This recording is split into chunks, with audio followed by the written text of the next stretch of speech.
Hey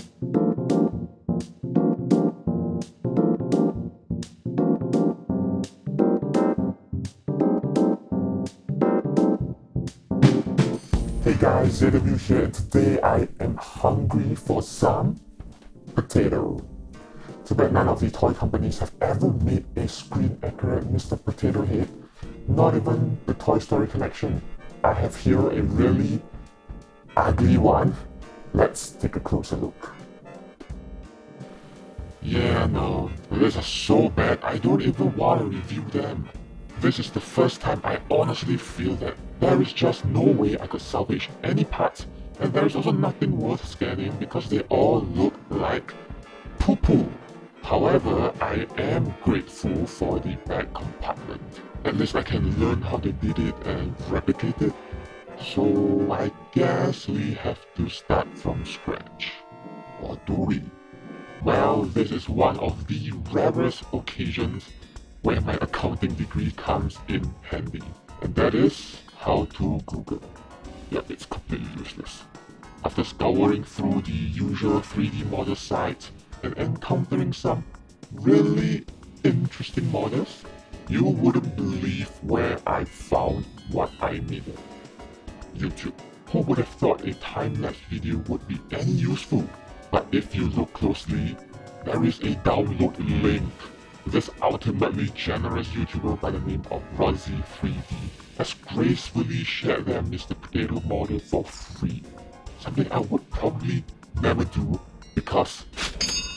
So thank you Rosie, you are a lifesaver, and this is certainly a time saver.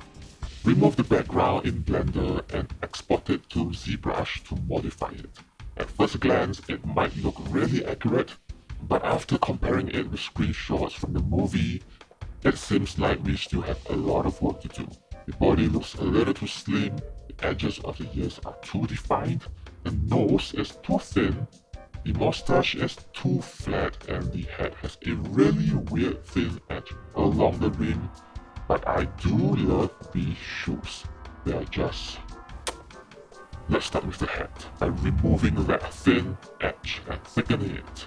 Adjusting the shapes according to the references, slash that line across the head, and I think it's not bad.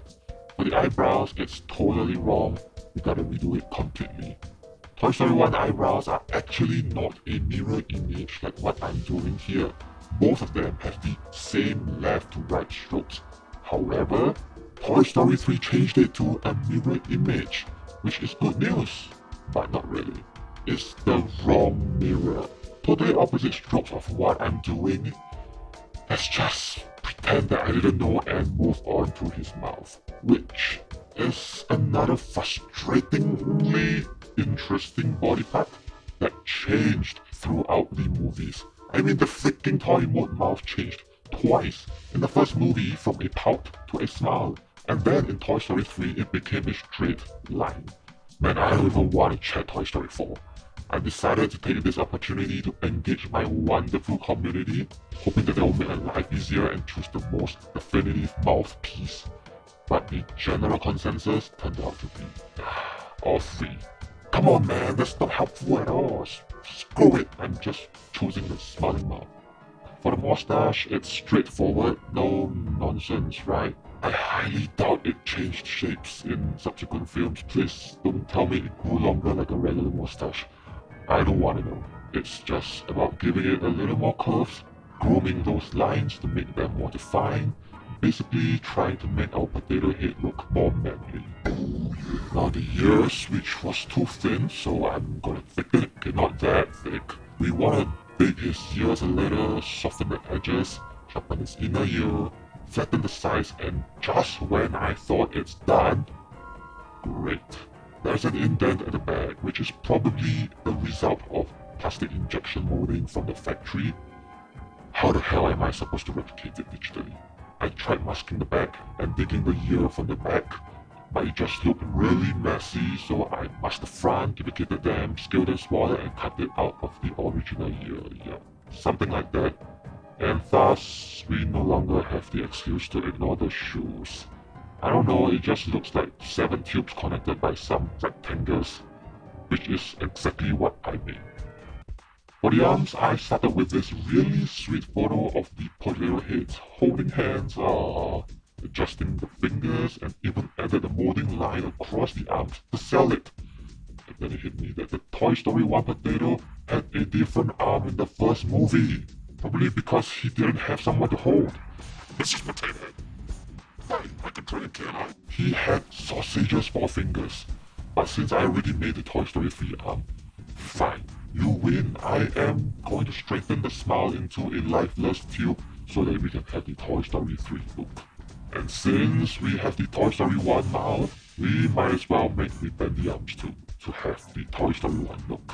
I know there's extra bendy arms for sale, but I didn't know it came in a bucket. I don't know if I will get it since I don't plan on bending his arms anyway. He's for display only. After giving them a little color to see the parts more clearly, I adjusted the eyeballs and now we have both arms. Yay. Everything is more or less done. I'm just gonna add some texture to the body by adjusting the intensity of the noise and the curve to mimic a potato. To attach all parts to that potato, we're gonna use some cylinders. If you refer to the movie, he actually has a certain portion of the connector showing. In order to replicate that, I made the top narrower and the base thicker so the insertion is smooth but controlled. Now we just duplicate the same cylinders for all the other parts and add a flat attachment for the mustache with a hole through it. There you go, potato with holes. After cutting the potato in half, we are finally attempting the back compartment. Fun fact, he didn't have it in the first movie but magically opened up his backside for his missus in Toy Story 2. Now we know who is the boss in this relationship. I just simply copied the toy that I bought, a ball joint and a square stopper by the side. To aid the opening, I dug out a semicircle above and on the insides of the flap. Hopefully it works. And now I present Mr. Potato Head with all his parts. Wow. Finally, we are ready to print. And we are ready to print. And we are ready to print. That's right, we printed 3 times. That's almost 3 days of printing back to back. And it's only possible with our very reliable Formlabs printer. Yeah, I'm just trying to loan a bigger printer from 3L from them cause apparently they do that. Formlabs sent it to me in order for me to borrow it to print some things with it. And we really need that if we want to print Trixie or Benson. So, I don't know, tag them on social media and help me gain their attention. They might be reliable, but they are really expensive. That's why I am really grateful to our new members of the coffee crew. Joe Master, NNN, Pen, Joe Defiant, and Jen for the Sandpaper membership. Yes, I just changed the tiers to be more relevant to our channel. Hope you guys like it. And also our one-offs, Contra, Base, and Roman. Thank you all for the sandpaper that I'll be using today. But actually, resin prints don't require much sanding. Like this body that I printed at 50 microns layer height, which is good enough details for all the rough potato skin textures. We just need to cut the support residues, sand the bottom, and that should be all we have to do for the other parts. Except, I accidentally scaled the arms a little bigger. According to COP, Mr. Potato Head is about 18.8 cm. I counted the squares, so I scaled mine to the same size and rounded down to 2.609% bigger. And over 10 parts I scaled correctly, but the arms I scaled it to 2.69%. Hence, requiring a little more sanding to fit. Also, there is a new beta settings that is called Adaptive, which is basically different layer thickness depending on the details of your 3D model. And I foolishly tried it when printing all the other accessories, and that resulted in a very uneven layer for all of them, as you can see from the head. We have no choice, we have to sand them all thoroughly. And that should be the last of the sanding. Let's clean things up and move on to the eyebrows. Why the eyebrows? Cause it doesn't have a hole to insert in place. It's just sticking on a potato with some kind of movie magic, but in real life, that's an issue we can fix with some magnets. I have here a pretty small magnet, but it's still not small enough for the eyebrows. But it's okay, cause I have a even smaller magnet. It's so tiny. And I think it works fine. I'm just gonna drill a small hole and glue the magnet onto it. While we wait for that to dry, let's get ready for painting.